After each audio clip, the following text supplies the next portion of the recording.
Good afternoon, Pippa, Cole. How are things? Hi, Brooke. Yeah, pretty well, thank you. Although I think I'm a little hot in a hotter climate than you are this afternoon.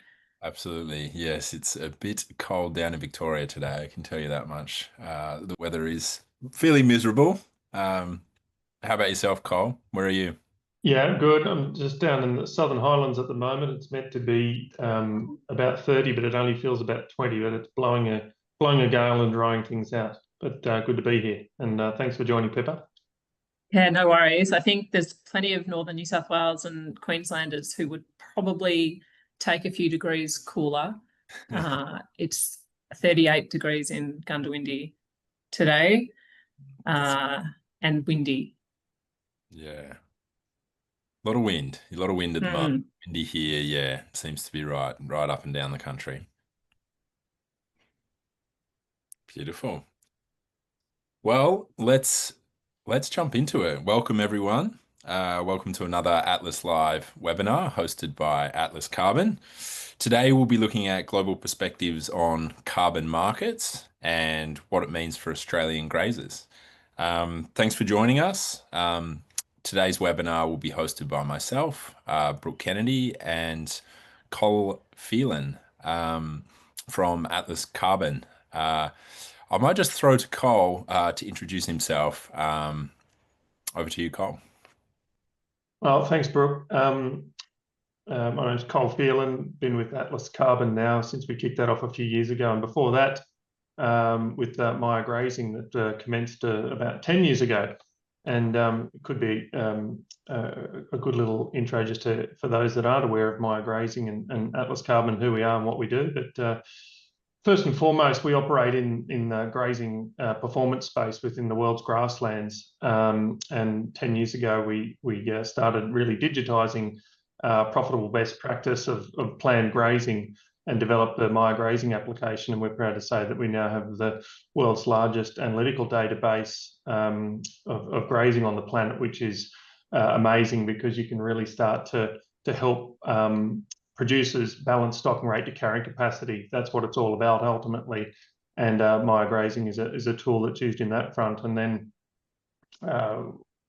wind the clock forward about 7 years to about 3-4 years ago, we launched Atlas Carbon to effectively manage soil carbon projects with producers in grassland systems here in Australia. So we've got a process that we really focus on the due diligence, and then once a project is deemed viable, really about managing the how of making a soil carbon project successful, because it's all about what you do and profitable management, not just signing a soil carbon contract. And I'm sure that we'll hear a bit about that sort of thing from Pippa today in her presentation. But enough about us. Beautiful. Thanks for that, Cole. And for those who don't know me, my name's Brooke Kennedy. I've recently joined the Atlas Carbon team. I actually come from horticulture, so I spent a number of years in the horticulture space, building a business in farming and wholesale, which was really interesting, and have shifted over to obviously grazing and working with the team here on soil carbon projects and the software offering. But without further ado, today's guest is Pippa Jones. So Pippa splits her time between managing a mixed farming operation farm and working with farmers to build capacity and improve the condition of natural resources.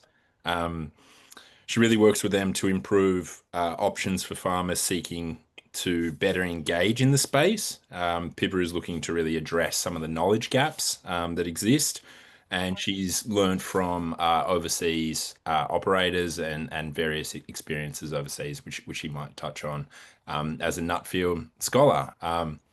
But I will hand over to Pippa to continue the presentation from there. Thanks. Thank you, Brooke. I will share my screen in a sec. Thanks everyone for tuning in. As Brooke said, I'm a 2024 Nuffield Scholar. So anyone who isn't aware of the Nuffield Scholarship Program, it is an experiential leadership program where where scholars apply and select a topic to explore and travel overseas to improve understanding, to bring that information and perspectives back to Australian agriculture. So my topic was is measuring carbon on farm good for business, because as a farmer and as an extension officer, I guess I was really curious, as a lot of people are, but also quite confused around all things carbon, whether that's carbon markets and undertaking soil carbon projects, or whether that's looking at using a soil carbon calculator to manage and measure your carbon footprint. And I figured that surely someone around the world had figured this out. So I got my scholarship and off I went. So I hopefully, will be able to share some of the stuff that that I found overseas that you will hopefully find interesting. So I went to nice little map there. I went to 12 countries, including Australia. So a lot of what we're doing at home here in Australia is actually really good as far as global examples go. So including Australia, 12 different countries, which was barely touching the surface, to be honest. If I had more money and more time, I'd probably travel a lot more. But even then, I feel like I'd still come away with some pretty similar findings. So what I was looking into was originally looking at carbon markets. I was interested to see whether a soil carbon project could work on our farm, in our grazing system. But increasingly, I found that I couldn't really talk about carbon markets without also talking about carbon footprinting. So what I'm going to do today is talk to you obviously about the markets, but also discuss some of that emissions intensity and carbon footprint initiatives and examples that I saw around the world. So when I went to looking at carbon markets, I headed to North America first of all. Headed to Montana. It was really interesting heading to Matador Ranch and Cattle, which is a big property. It's 380,000 acres, 12,000 head of cattle. They graze cattle under pivots, which in my part of the world, in Gundawindi, we grow cotton under pivots because cotton is a high value crop. So for me, I was really interested to see them grazing cattle under pivots. The company, or the organisation, the business that I went to see in Montana at Matador, had registered 2 soil carbon projects under the Climate Action Reserve. So they were doing high density, high rotation grazing, and then obviously measuring the changes in soil carbon. So they took 280 soil samples as part of those 2 projects, which was above and beyond what was required. But as an organisation, they wanted to be able to show that what they were doing had value and had rigour behind it, scientific rigour particularly. So they chose to take 280 soil samples and they will resample every 5 years. So not that different to Australia as far as doing a baseline and then resampling at 5 years. It was under the VERA method, which is one of the international standards. We've obviously in Australia got the ACCU scheme, which is quite unique, being a sort of government-led program. But internationally, there's the gold standard and there's also VERA. So this was a VERA method that was run by Climate Action Reserve, which is a soil carbon service provider. Interestingly, another Montana example I saw was working farmers or ranchers working with the Western Sustainability Exchange. And I realised that's taking up half of my screen. Sorry about that. The Western Sustainability Exchange is a farmer group that worked with a carbon service provider called Native, who then worked with to work with ranchers to do soil carbon projects. Again, similar, using VERA method. Interestingly, Native as a soil carbon service provider part of the incentive to get farmers on board is that they would pay for the water and the wire, the fencing and the water point infrastructure to get farmers to engage, or to help them prioritise engaging, I guess. And the difference, though, between Australia, so under the Australian scheme, we've got a 25-year project life, or 100, but 25 is what most people go with. In the States, the time period was 40 years. So if you think 25 years is a long time to sign up, 40 years is what they were signing up for as far as a project agreement term went. And it was interesting. I was talking to farmers, and I'll touch on this at the end of my presentation, but there was sort of definitely a lot of interest in farmers sort of saying, well, we should be rewarded for what we're doing. And if we're looking after the land properly, then getting an alternative income for that is definitely something we're interested in. But there was also a bit of farmers being unsure about what's the future of the carbon markets. Is the science there yet? So that was some of the attitudes and ideas that I had that farmers were telling me in conversations.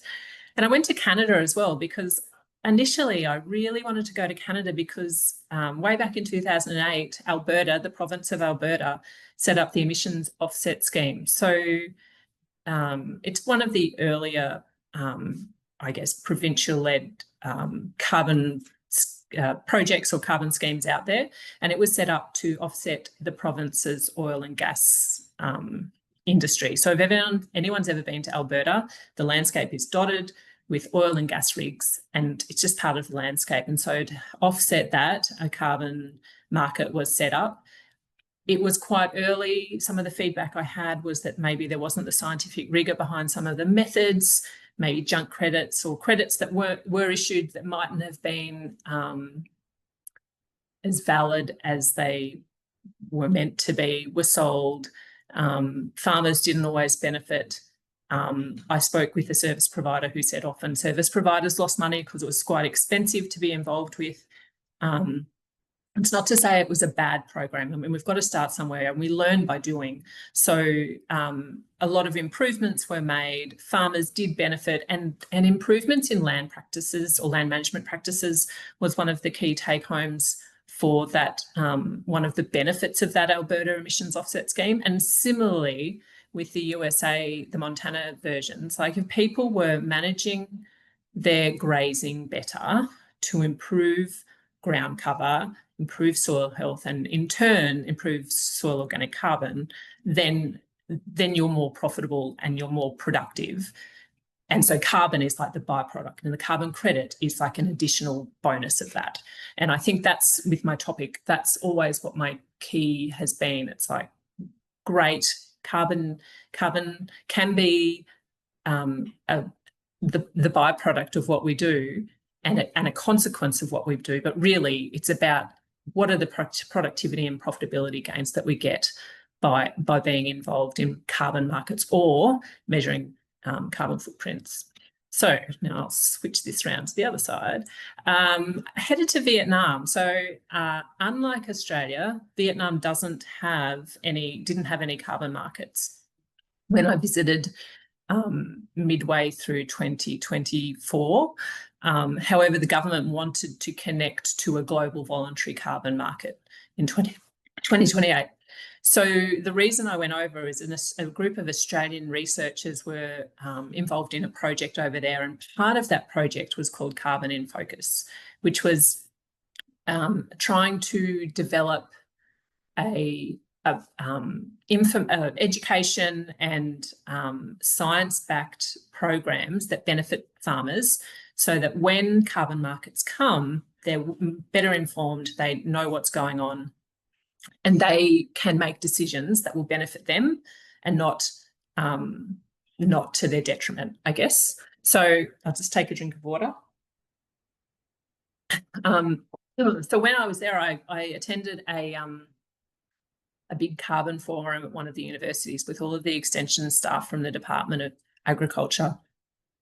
And they were all really interested in carbon markets, but had no idea where to start. And also things like reporting, measurement and verification was all completely new to them. So Vietnam was really interesting because it was taking a big step back to where we are in Australia with our ACCU scheme, and looking at what are the challenges in a country where the average size is 1 hectare, and where the biggest emissions in agriculture come from rice, which is also their largest food export, and how do we get a farming community who are also probably not as literate as Australians, for example, and how do we engage those people? So that was really interesting. And finally, the other example I'll give is in the United Kingdom. So the UK does have a carbon market, but they only have 2 codes when I was there, the Peatland Restoration Code and the Woodland Code, and uptake wasn't huge. I didn't actually meet any farmers who were involved in that carbon market. There was a lot of scepticism from farmers around it. But the other thing is, in the UK, they have things, they won't call them subsidies, but I will. They have a program called the Sustainable Farming Incentive. So if you're a farmer, you can get paid per hectare to grow hedgerows, have a soil management plan, have buffer strips, have a nutrient management plan, a whole raft of activities where you can be paid by the government because you are improving productivity, but also looking after nature at the same time. So if you had the Sustainable Farming Incentive, or where you knew what the outcome was and you knew you could get the cash from the government, versus a carbon market that wasn't a huge number of options there, and there was a bit of skepticism around that project, then the example from one farmer to me was like, well, it's easier for me to work with the Sustainable Farming Incentive, so I wouldn't go with the carbon market, which I thought was a really interesting approach and really interesting observation. So, as I said, the whole part of why I was doing what I was doing was understanding, is it good for business? So in all the examples I've given you, obviously, and this is the most obvious thing, there's an alternative income stream if you're in a carbon project, and you can get issued and then sell ACCUs, or inset if you choose to do that as well. But then there's also the other benefits around improved soil health, improved ground cover, because if you follow the rules and you do what's required under additionality, you should have improvements in what you had before. So that should lead to improved productivity and improved profitability. And also, I think in the case of the particularly the Western Sustainability Exchange and the NATIVE program, the funding through the carbon service provider helped them prioritise that infrastructure. I'm not sure that's the best model. I didn't sort of delve into it really deeply, but for those farmers, that's sort of, I think, what probably got them over the line in the first place. And that's just one example of where that seemed to work. So like I said, I couldn't go and talk about carbon markets without talking about carbon footprinting. And so I thought it was only fair to sort of also give you some of the information I learnt about that, which was also equally interesting. In Canada, there's a federal government program called the On-Farm Climate Action Fund.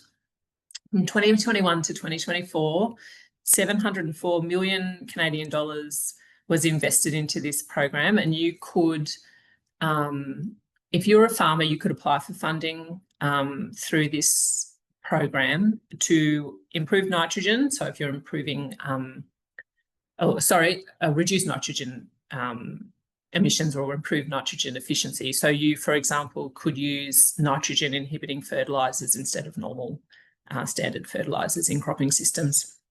You could do rotational grazing to improve ground cover and soil health and soil organic carbon. And the third thing that you could do was cover cropping. So farmers could get 85% of the costs of doing those projects funded through the On-Farm Climate Action Fund, which is a federal government program, which I found really interesting, in order to reduce emissions or sequester carbon.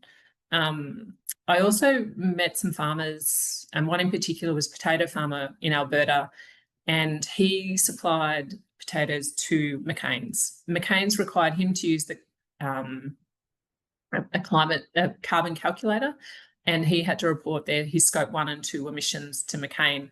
Interestingly, he didn't get a price premium for doing that, nor did he get preferential treatment, but he thought by doing that he would in the future get preferential treatment. He also did a whole lot of activities to reduce fertiliser management, so a heap of soil testing, so he knew when he did or didn't need to use synthetic fertilisers, and he used manures and composts on his land to improve soil health. So he did a whole range of things, not only reporting to the supply chain, and was really passionate about improving his soil health so that he had better crops and lower inputs and a better return.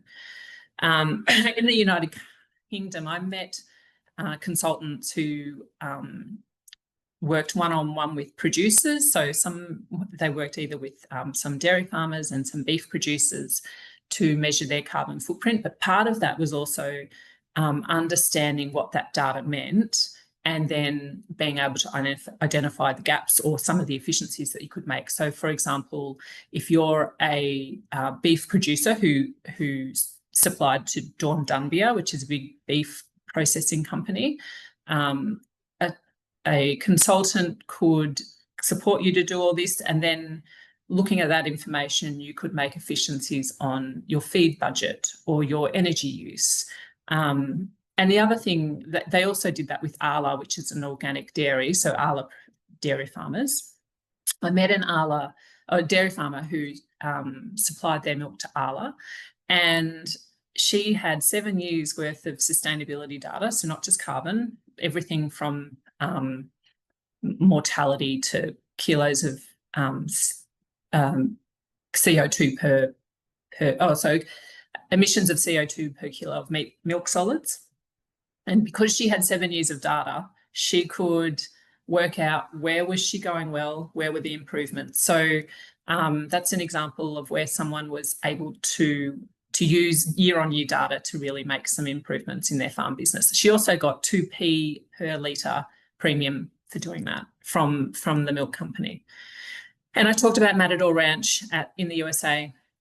They weren't measuring their carbon footprint per se, but they were measuring soil carbon, like I talked about. And they did do an Asparagopsis trial, probably about 5 or 6 years ago now, small-scale grazing, trialling Asparagopsis. They did say that the Asparagopsis didn't have any impact on the productivity of their cattle, but it did reduce emissions. I have since then heard that Asparagopsis is often an appetite suppressant if it's fed over a certain percentage of the feed. So yeah, just some examples of what's happening around the world. I should have put all my photos on the same side of the screen, having to move my little icon around. So I also went to Uruguay, which is really interesting. There are no net zero targets in Uruguay, unlike Australia. And they've got issues with set stopping, overgrazing, productivity. And so the Ministry of Agriculture or the Ministry of Livestock and some of the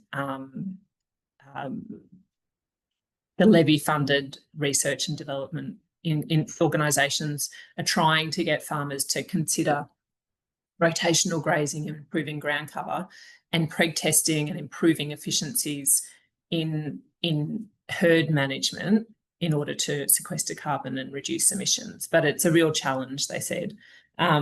There's also an example of a carbon neutral beef farm where they had, in order to get to the carbon neutral status, they increased, they obviously had to undertake some activities. So they talked about, they started preg testing, they started rotational grazing, and they found that in order to undertake those activities to get to carbon neutral status, they increased their pregnancy rates to 94%. They had higher weaning rates, so they went up to 94%, and they had much higher stocking rates. So not only were they carbon neutral, where they got to send 10% of their beef to Switzerland as a carbon neutral beef product at a premium. The rest went to China. They also had increases in productivity and profitability from doing that. And then in Vietnam, there was they do have net zero targets like Australia, net zero by 2050. The national government does have a policy of 1 million hectares of low emissions sustainable rice. And when you think about 1 hectare farm as your average rice farm size, that's a lot of farmers to engage. And so that's where working with extension officers and engaging them to understand how improvements in management around residue, crop residue, and managing emissions and managing how you plant your rice even can improve or can reduce emissions and lead to improvements in that sort of overall target of that project. So, good for business. Again, I wanted to link everything I was saying to my topic, is it good for business? So obviously the actions improve soil health, assuming you have increases in soil organic carbon. There's funding that helps prioritise infrastructure. You're understanding your knowledge gaps. You can get price premiums or preferential buying, and your data that you're getting is informing decision making, which I think I refer to this in the carbon footprint, but I think understanding your data in carbon markets is equally, like, it can inform your decision making there. So what's the why? Why do people do this? These sorts of things. So obviously we've talked about alternative income and improved soil health and ground cover with carbon markets. And if you're measuring your carbon footprint, people do it because they need to identify the gaps and efficiencies. They can get a price premium or market access. They can get preferential treatment. Supply chain pressures is sometimes why people do it. It's not a choice, it's a requirement. I have met farmers who've had an interest rate reduction because they were able to show that they were measuring their carbon footprint and making improvements. But the main takeaway is that in both cases, often there's productivity gains and there's profitability gains, which means we're more viable. So people often get hung up on the carbon. I mean, I feel like I've been talking about it nonstop for the last couple of years, but carbon is part of a bigger sustainability story. And so if the bigger story is actually we're viable, we're productive, and we're profitable, and at the same time we can help reduce emissions or sequester carbon and improve our bottom line, then that's what we need to focus on.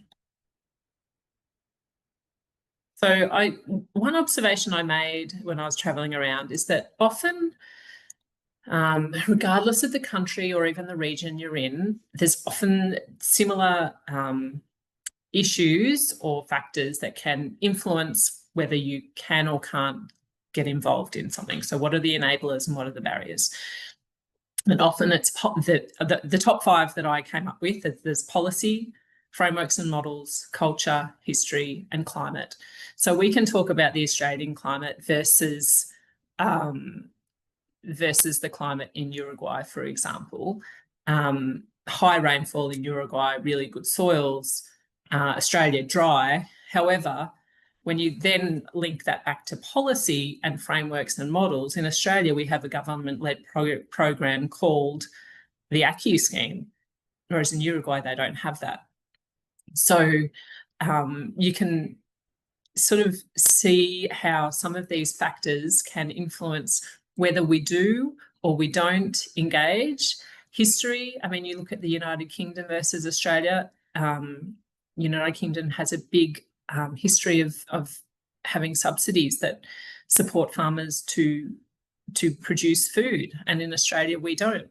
And so I would argue that has been a big factor in why Australia has such a large and rigorous carbon market, as opposed to in the UK where it's not. I think regardless of where you go, all of these factors will exist and will impact whether people engage or don't engage. So I couldn't not study this topic without looking at some of the risks, because like everything, there's risks involved, and getting involved in carbon markets or even undertaking actions around measuring your carbon footprint is like every other business decision and needs to be considered from a risk point of view. So historically, there have been risks in getting involved in carbon markets, and I've listed them here. The media are very quick to jump on the negative carbon market stories, and I think every farmer has a different reason for engaging. And so obviously what works for me might not work for my neighbour, even though we've got exactly the same soil types, and we might even have exactly the same grazing system. Things about motivations, values, succession plans, business structure. Where are you in your farm ownership journey, or your sixth generation where you've never had a mortgage, or are you first generation and your mortgage to the hilt? Like, all these things need to be considered when you're thinking about engaging in a carbon market, and internationally it's exactly the same. So I thought it was worth including some of these risks in here as well. And the other one is always considering the trade-off. So we always know things sound great, but when you start doing your homework, often the benefits are outweighed by the costs. So this is something that comes from Matthew Harrison from the University of Tasmania. And it's thinking about, well, where does the benefit gain from reducing emission or sequestering carbon not outweigh the cost? And I've just got some really simple examples there. So this is a little did you know, and you can't read the bottom one properly. So Australia's ACCU scheme, I've touched on it before, is quite unique. When I started this whole journey a few years ago, I thought, oh, well, America will have a version of the ACCU scheme, and so will the UK, and so will Canada, and there'll be versions of this everywhere that we can learn from. Actually, it is quite unique. Alberta was also is a province, obviously different, but quite an early adopter of these sorts of programs. But the ACCU scheme is quite unique. It is also quite scientific in the work that has gone into developing and reviewing a lot of the methods in the Australian ACCU scheme. I'm not a professional. I'm not an expert on the various methods, but I do know, for example, the soil carbon method is on its 4th iteration. They're constantly reviewed. We don't get things right every time, but making sure that we, I guess the government just want to make sure that what they're offering is up to date from a scientific point of view. Random, there are 81 approved carbon calculators globally. I like to throw that little fact out there because who knew? We've all probably seen the MLA carbon calculator or Ruminati or the AIA calculator in Australia, but globally there are 81. And my other little one is, I've talked about before, is other examples of international programs include the Vera and the Gold Standard.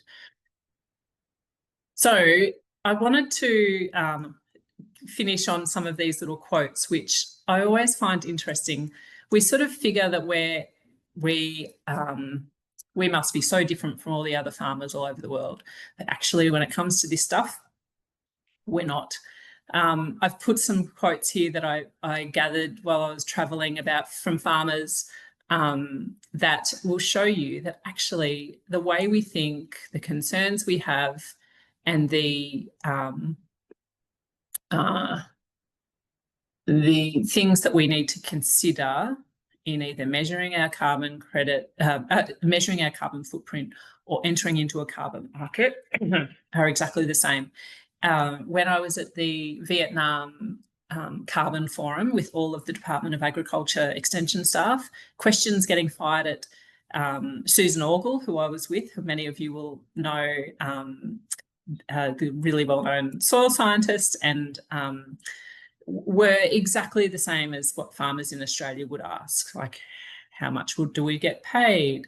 How can we sell something we can't see to someone we'll never meet? Like, how do we report this? All the questions that if you went and moved that into Australia, maybe not now, but a while ago, and sometimes even now, questions are exactly the same. So if you are feeling a little confused about all things carbon, you're not alone. I've found that if you feel like you're getting on top of things, you're starting to understand, and then you open another rabbit hole and you go down it, and there's a whole world you didn't even know existed. So there's plenty of people out there who can support you in understanding what you need to know. I always just say, do your homework, surround yourself with really good advice, and keep an open mind. So I put some resources in here that I've come across in the last little while. The Carbon Market Institute Landholder Guidance booklet, which you can see the picture of there, was released in May this year. It's really new. It's very thorough, but has some really good information in it around what landholders need to consider before entering into carbon markets. New South Wales Local Land Services, who I used to be employed by, have some really good resources on their website around natural capital and carbon farming. A paper that was released, I think, 2 weeks ago by some Australian scientists called Managed Grazing Incrementally Increased Soil Organic Carbon Amid Larger Temporal Trends in a Temperate Pasture System. Really long, but if you read the abstract even, it's got some really interesting information there about how rotational grazing can improve soil organic carbon incrementally. And then my report is on the Nuffield Australia website, is tracking carbon on farm good for business, and it is available if anyone wants to go and check it out. And I'm happy to share these resources with the team at Atlas Carbon after this to share after the webinar. Beautiful. Yeah, I was just going to jump in there and say we'll certainly share all of those resources in case anyone's frantically trying to write them down. Yeah, no, I know. I did think that. I'll say I'll have to send those out, but they are some good resources that people might be interested in. And yeah, thank you very much. I didn't mention also at the start, and I need to. I obviously couldn't have done an Nuffield Scholarship alone. I was sponsored by PSP, which is the Public Sector Pension, a Canadian super fund that invests in Australia, sponsored me to do my Nuffield Scholarship. My old employer, New South Wales Local Land Services, really supported me throughout my travels. And my new employer, the University of Southern Queensland, which is actually, I'm employed by them, but I sit within the Southern Queensland, Northern New South Wales Drought Resilience and Innovation Hub, which is about full, but is one of the drought hubs around Australia. And they continue to support me and my scholarship. Yeah, so thank you very much. Beautiful. Thanks so much, Pippa. I'm gonna jump in now. I've been listening with ears wide open, and because over the couple of years, I've seen you present a couple of times and seen various forums, and I went back through various notebooks to pull out little different quotes that I've heard you say over time. And hopefully really, I don't contradict myself. No, not at all. You've been remarkably consistent over a very long period of time. But what really sort of stood out to me was, your experience with, say, exploring carbon and natural capital and markets internationally shows that we've got more in common with graziers around the world than we possibly first realised, and that things at home are a lot more mature and stable. But it's fantastic to have someone like yourself go out and learn. And we experienced this very much in the lines of the world of planned grazing and grazing management, as we operate Maya grazing extensively throughout North America, and same questions, same challenges. And we're also lucky enough to work with a bunch of customers that were also a part of that Western Sustainability Exchange project. Yeah, great group. Yeah, amazing. But something that I read somewhere or took a note down was about the volume of information out there really complicates the topic, not just for farmers, but for everyone in the space. So from your travels, did you find that possibly just the higher level communication or extension work or whatever producers elsewhere in the world did a better job at sort of providing that clarification? Or if not, or if it did, what can we model here? Or what are your observations of how we're doing it here in Australia, and what could you recommend that we, is it talking more about specific methodologies so people kind of know what home they have to go to hear the objective information about relevant to their business and their methodology? Because people are going out there and they're hearing everything from savanna burning projects in the Gulf to get an ACCU, as well as their croppers, and they're hearing soil carbon is difficult. But then if you're a permanent pasture, then, you know, it can work out, but that only works out if you've got the right soils and the right upside. So what's your view on how we can actually better? Yeah. That's a really good question. I have been asked before who's doing it best, and I think Australia is actually doing it best. I know that a lot of farmers won't necessarily agree with me, or not farmers, and advisors all the time, but until you've seen what's happening overseas, Australia actually has a lot of programs. But I agree that there's almost too much information, and it's at different levels and mixed messages. The thing is, I mean, scientists are always going to disagree. It's part of their job description, I feel like. So if we can get, it's important to consider what they're saying, but don't get hung up on it, because otherwise that leads to inaction, and that's not helpful for anyone. The best extension is one-on-one, right? We know that. I love talking to people face to face, whether that's me talking to a farmer or me talking to my advisors. It's also the most expensive way to engage. So I don't really have an answer, but I would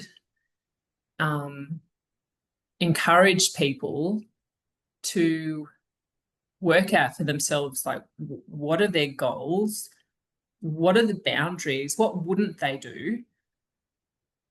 And then that can help guide what you would do or what you want to know more about. And so it's like when I was writing my Nuffield report, it was hard to work out what's the right thing to say. And so the thing I kept coming back to is, who is my audience? And my audience are farmers, probably a lot of the people that are on the other end of this webinar.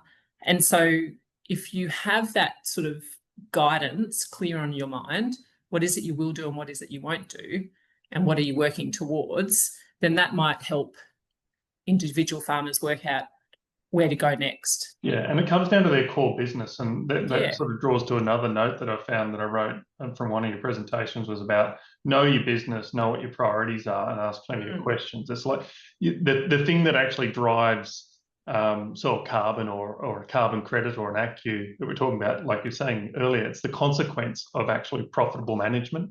So people are actually focused on being the best producer that they can actually be, and that is not just part of their management and ambitions, the context. But if that's what they're focused on, then I guess these new markets provide an opportunity for another enterprise to be considered as part of that operation. And, you know, I think the whole one-on-one thing is just something we resonate with enormously.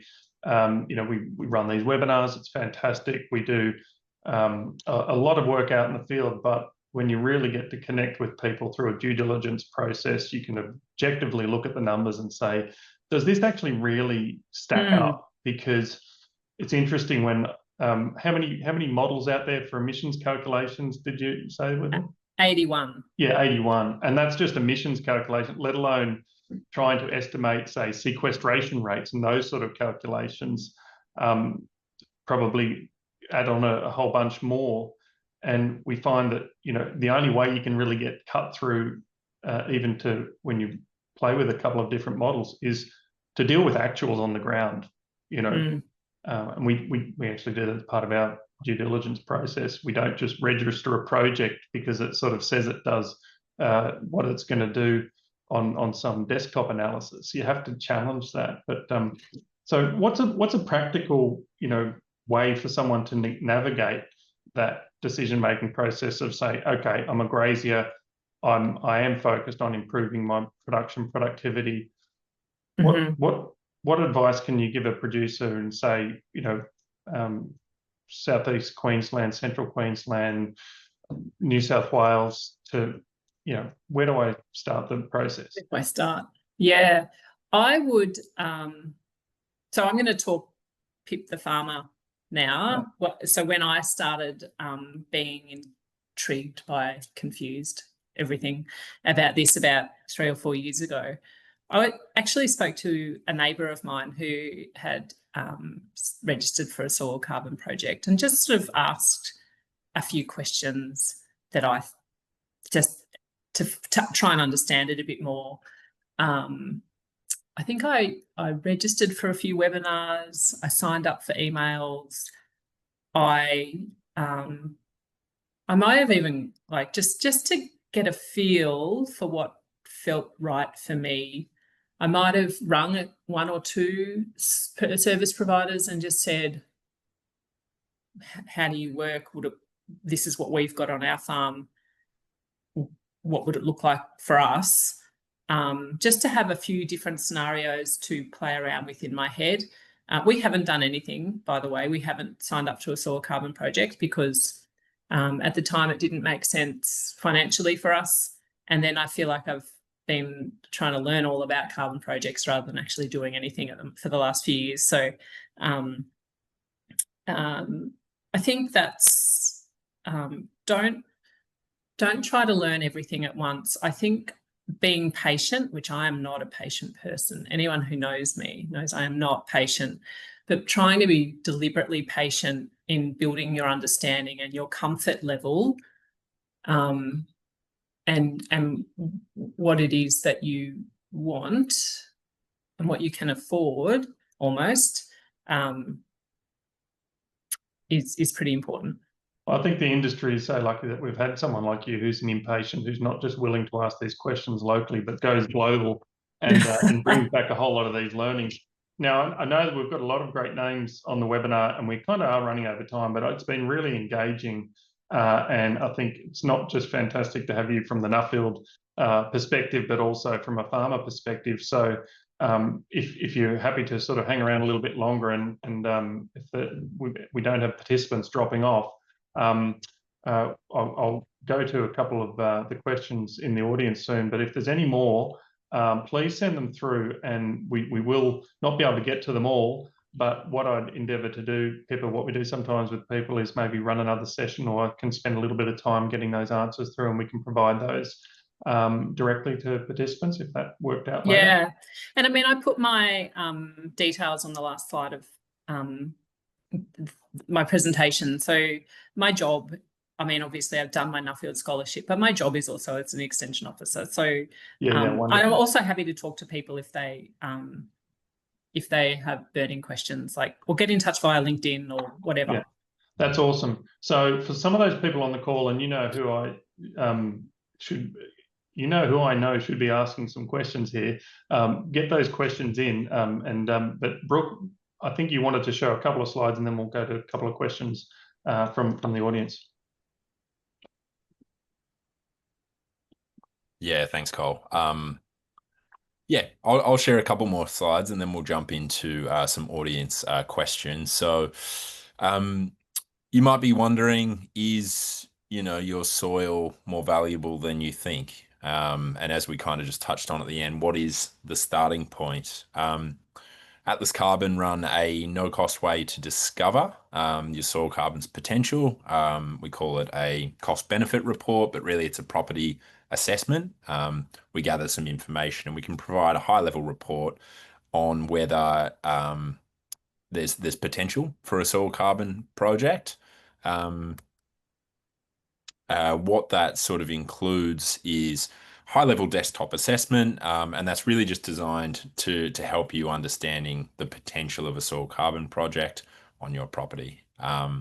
So explores a few different things that are listed there, but ultimately, we're just trying to give you that starting point without further obligation.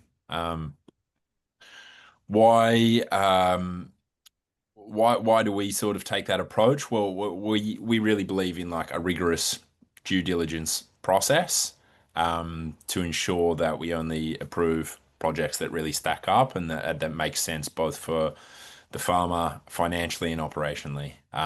So that first assessment is really that high level desktop analysis. We then provide a ground truthing, so a farm visit where we really go over things in a lot more detail. And as you can see there, we really bring your property's carbon potential to life. We provide expert agronomy advice on soil, pasture, grazing management, preliminary soil testing, property zoning, and agronomic analysis, and really kind of help you work out a strategic plan if this is a pathway that you want to go down. So that farm visit is really it's a really in-depth, involved day or couple of days that people get a lot out of it. So if you are looking for a starting point, that could potentially be one. But enough from me. I think what we'll do is jump to some of those questions. Yeah, thanks, Brooke. First one, Pippa. Pretty high level one, but it's quite interesting. Charlotte, thanks for putting this one through. What messages would you have for policymakers? What did you learn from the travels, and were the policy challenges and the questions being asked in relation to policy similar internationally as we've got here back in Australia, where we've got a regulated market, where elsewhere they're typically voluntary markets? Yeah, no, I think so much policy wise that I could recommend. I think a lot of what my learnings, or I guess recommendations for policy, sort of link to the requirements around the climate-related financial disclosure, which is where big businesses are requiring the supply chain are required to collect Scope 1 and 2 this year, and then increasingly it'll be smaller businesses collecting Scope 1 and 2 emissions data. And we all know that farmers are often part of that supply chain. In Canada, I saw the Canadian Cattle Association, or their research arm called CanFax, had developed some regional data sets that were based on coefficients or local information, so that when the big, let's say, meat processors or supermarkets were asking for some of that data, your average farmer, rather than trying to understand how to get that data or what does it mean or where am I at, the Canadian Cattle Council had developed data sets for the beef industry to supply on behalf of farmers when they were asked.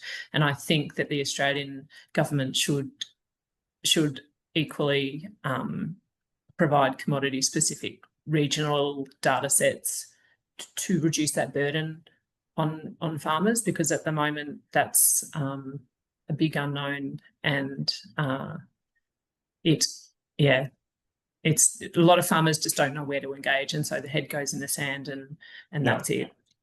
Yeah, we've got Emma sent in a question, and some. It's more, I guess, it's fairly broad. But did you learn anything or see in your travels where extensive grazing is actually being researched in other countries?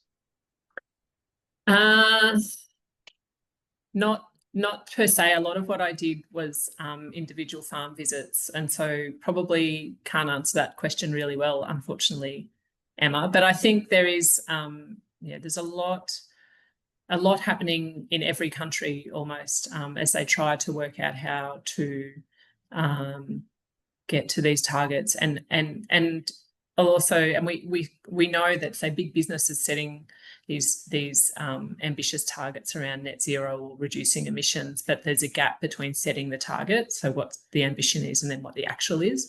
And so I think that a lot of research is happening at the moment, including in Australia through the Z Net Emissions Ag CRC. Yeah, and Emma, I must just sort of say that it's interesting. There's there are different formal grazing research projects that are going on around the world, and we're quite familiar with them. But what's particularly interesting is what we've been able to achieve with the Maya grazing business over the last 10 years is actually build one of the largest grazing data sets that actually exists on the planet from an analytical perspective. And we've been starting to ask some of these bigger questions of what the importance of this grazing data set for the grazing community globally.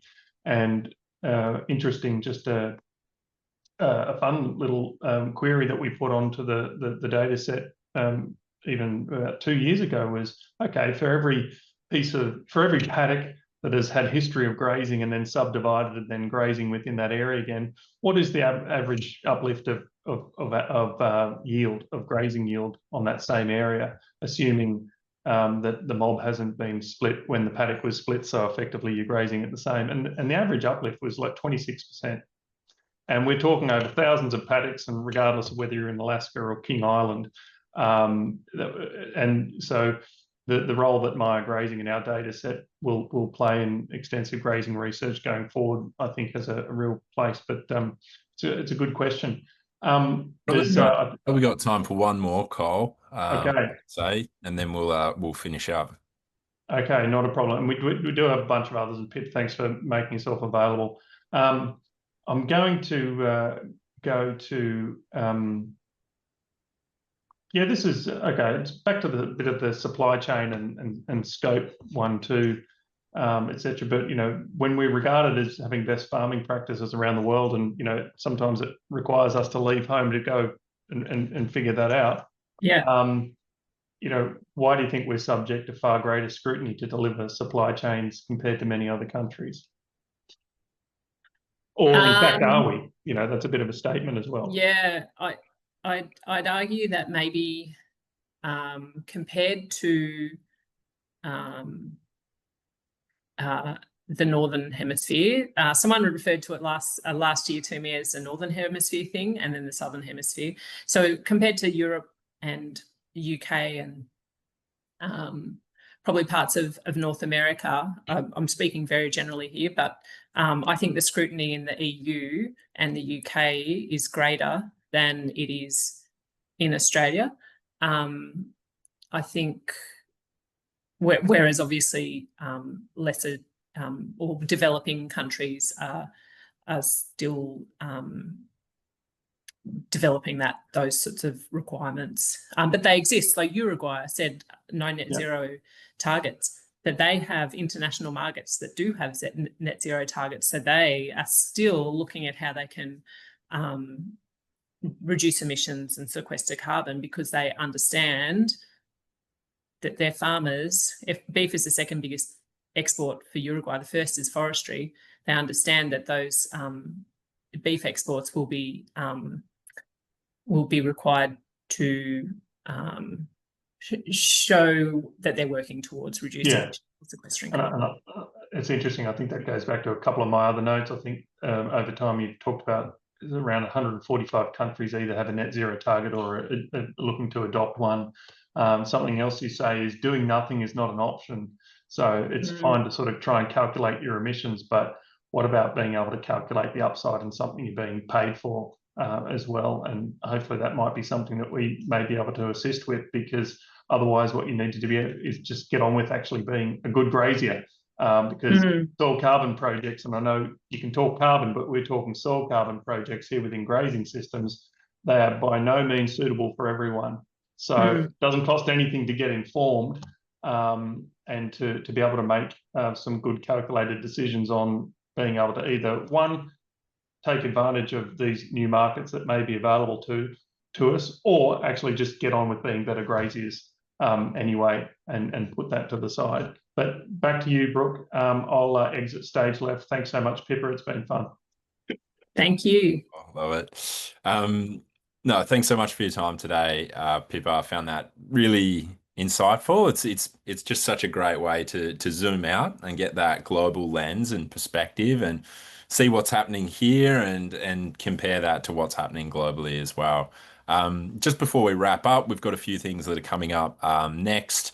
We have a field day coming up just outside Orange next week on the 28th of October. We'll be at Cattle Connect in Dalby on the 11th, 12th of November.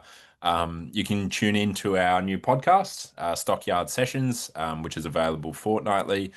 So plenty of resources to stay informed, really. But on behalf of the team, Pippa, just really wanted to thank you. We'll share those resources that were in your presentation. There was also about 8 questions that we didn't get a chance to answer. We'll provide some responses to those. So thank you for sending those through, and sorry that we didn't get to them. But we'll get some answers out to everyone as well. And Cole, I think you might just want to Yeah, finish. I've just got a fun fact. I just got an email that, this morning from one of our graziers, Maya Grazing from Alberta, Canada, from west of Edmonton. And believe it or not, he's actually even attending this soil health, soil carbon field day that we're running at Trunky Creek, New South Wales, next week. Oh, Long way to travel, but that's great.